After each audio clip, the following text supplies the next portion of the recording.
mi chawo mi san so mo akwa ba so nkoso enfa wo na channel so e hada so e be media gh abusua mi fa wo enwura e control accountant general department ene ensem a e koso ho na abusua for ano e den pa wutie e auditors ya abusua mo e koye audit na senko ghost names a omo hu e wo ye control accountant general department na abusua a kira sisi no de kronsema e koso in 2023-2024, no, just 2023 year no. See a page more 300% from a year 14 million to a year 57 million Ghana cedis as of 2023. Now just a chronosema air cost or ghost names are just a encophobia implant here or more air fahum a boo air system so more air fahum air trisika eddy a free a year a buying coffee simono. Abusuana year 14 million as of 2023. Ni bedru a 2024 eba beto aba na busuana chese apagya nemu from 300%. Apagya nemu akodu a 300% a 57 million Ghana cedis chese a katua enkofo bi egia omo efro mo ghost names chese san nkofo no egi sa katua na busuana we dia ma mekasa wa pese ye kone koti ensem no mu akasa enkyere mo ne baabi a ensem we omo se omo betwe akosi ene enkofo omo edi enemu a abusua omo atumi adi eye omega na bonese abusua hada so e be media jitse ene de connect channel so a e be so beje menu ahwe video sibi abo de wa subscribe like na wa bo acha for pense ne bi eti na nya bi eti yon kono kuti ensem abusua ba betodwa a efri eye gagged eye controller accountant general department aba betodwa mo cha krono sempa yenti ensem no mo nche mo masisia me da se.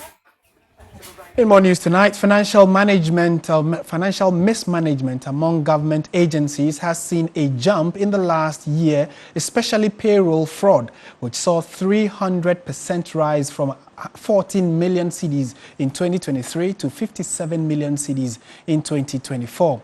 The Public Accounts Committee has demanded stricter measures to deal with the increasing financial infractions captured in the Auditor General's report.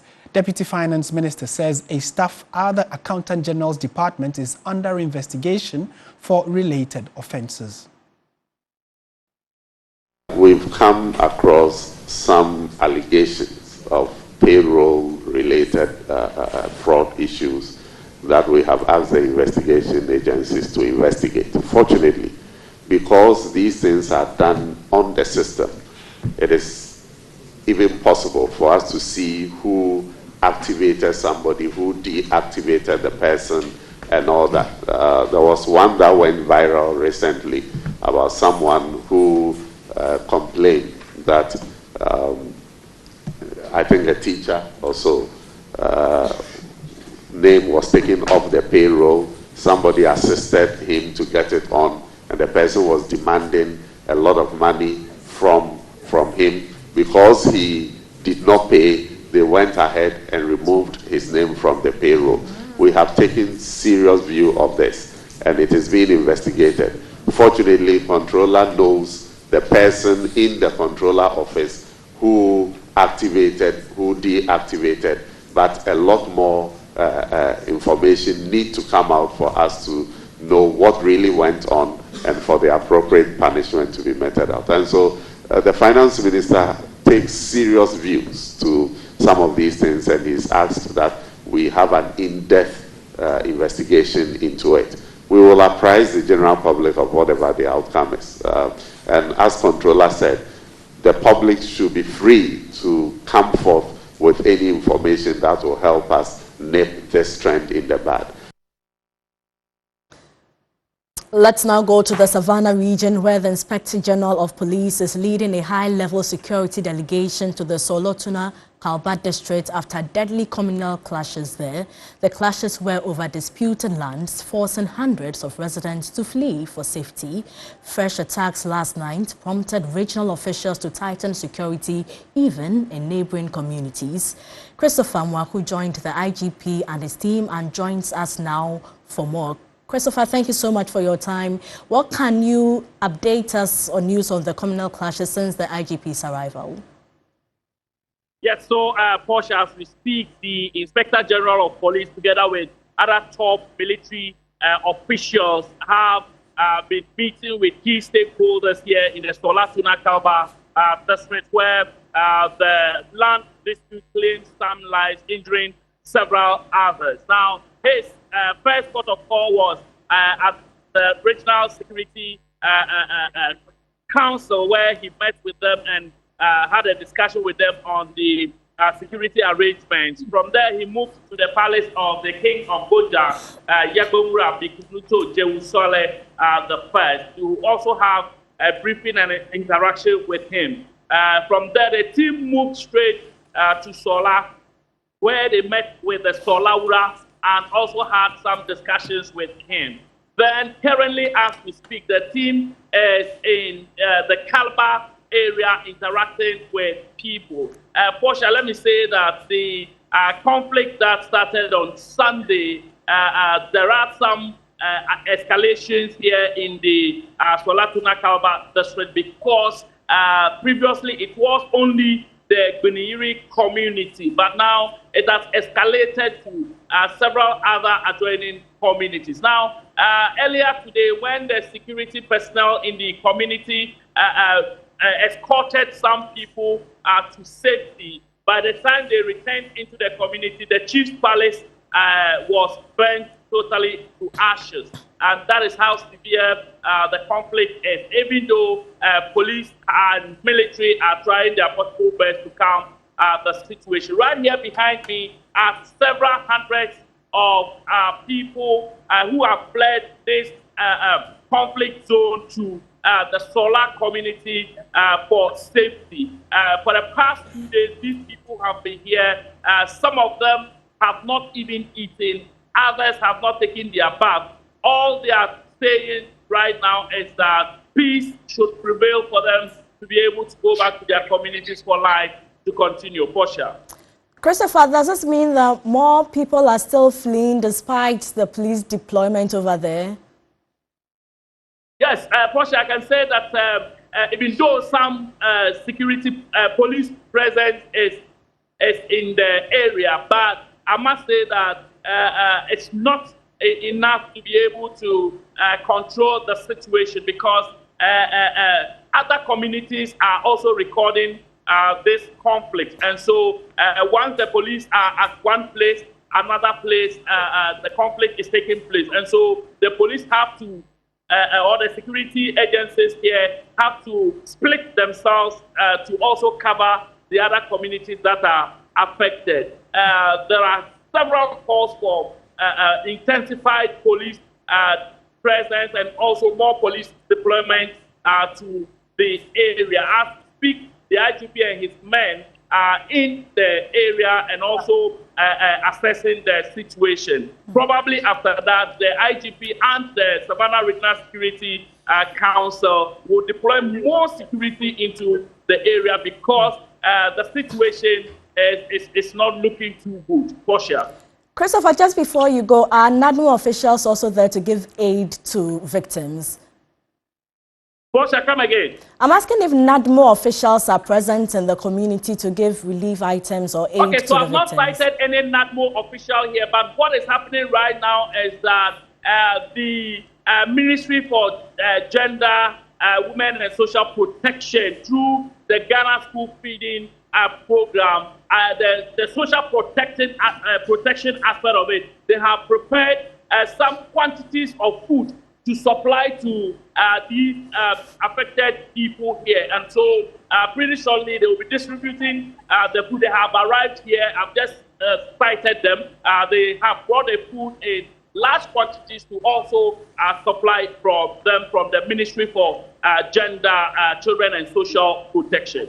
Christopher, thank you so much for your time. Christopher Mwako is our Savannah Regional Correspondent. Now let's take a step back to our earlier story having to do with the increase in typhoid cases being reported from the OT region, where we are told in excess of 10,200 individuals have been affected by this ailment. We do have the Regional Environmental Health Officer Cynthia Sechwe joining us to update us on what exactly the immediate steps are to at least prevent the further spread of this unfortunate incident or the spread of this disease, we're told, in the OT region. So, Madam, a very good evening to you. If you can hear me, can you give us an overview of the current typhoid fever case in the OT region? Thank you very much for the opportunity given me. I take the opportunity to also greet your dear listeners. It is true that OT region, being one of the newly created regions, is currently having a high prevalence rate of typhoid fever of about 10,233. I must say that last year review meeting from Ghana Health Service and put the Regional Coordinating Council on its current state of which we have to take decision to address this communicable diseases, more especially with the typhoid cases as a result of poor sanitation practices. And so as part of it, we were able to identify the contributing factors, and we saw that we need to have a task force to enforce the law, because we have intensified hygiene and health education across the region continuously for about 6 months, and still some people are still not responding to good practices of sanitation. They throw refuse anyhow. There is inadequate, improved, and resilient household latrines. We don't have potable water, and for that matter, we decided that, look, let us bring on board the enforcement of the Public Health Act, the Criminal Code, and the bylaws that we have from the various MDEs. And so enough has been done when it comes to hygiene, education, and awareness. Right. And we are picking on board strongly with law enforcement from Tuesday.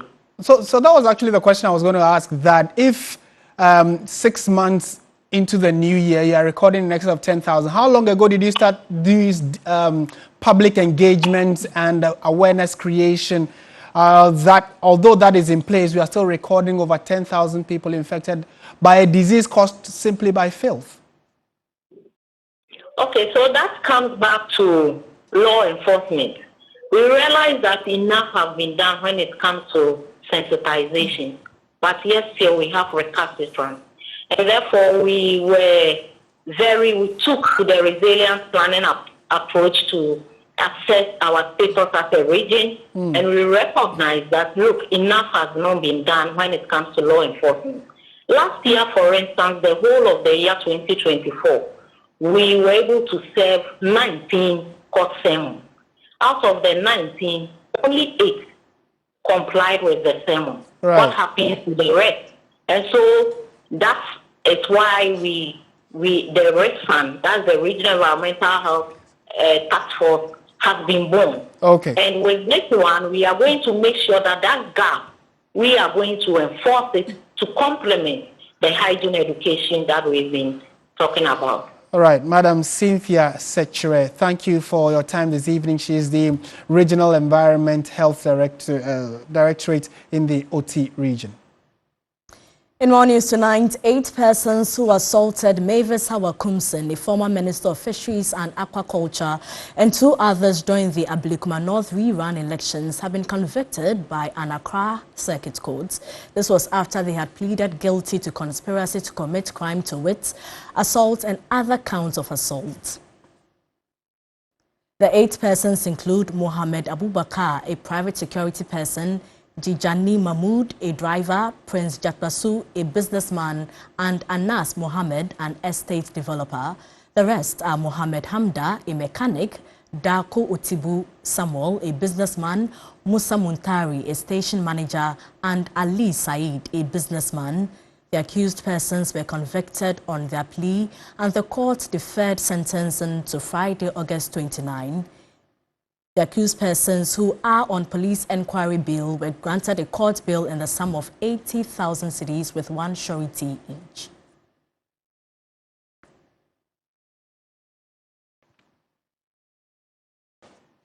President John Dramani Mahama has expressed confidence in Ghana partnering Singapore's Institute of Technology to understand local experiences in higher education.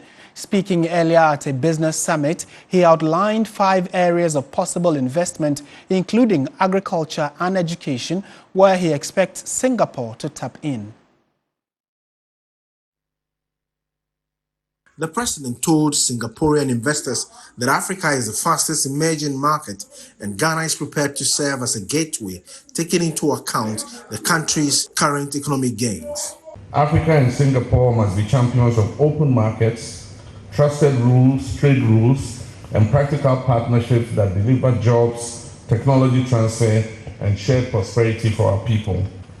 I speak today as an African leader and as president of Ghana. And our message is simple. Africa is investable, and Ghana is your reliable gateway to that continent. Trade between Africa and Singapore rose nearly 50% in 4 years to $14 billion, with Ghana-Singaporean trade reaching over $215 million in 2024. Addressing the business community at the 8th African-Singapore Business Forum, the president assured the island Asian country to turn its focus to Ghana amidst global uncertainties. Singapore's minister in charge of trade relations said the visit by the president should be a catalyst to increase trade and bilateral relations with the two countries. You know, as you're saying in Africa that you want to go fast, go alone, but if you want to go far, go with your friends. So look beyond the familiar.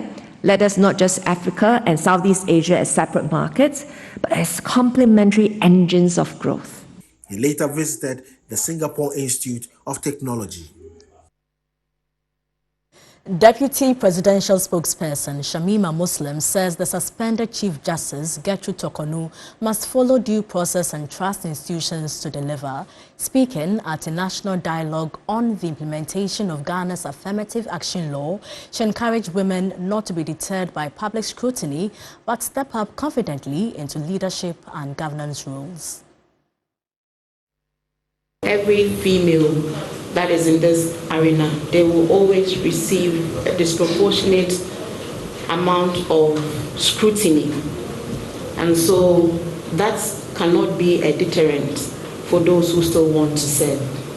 CJ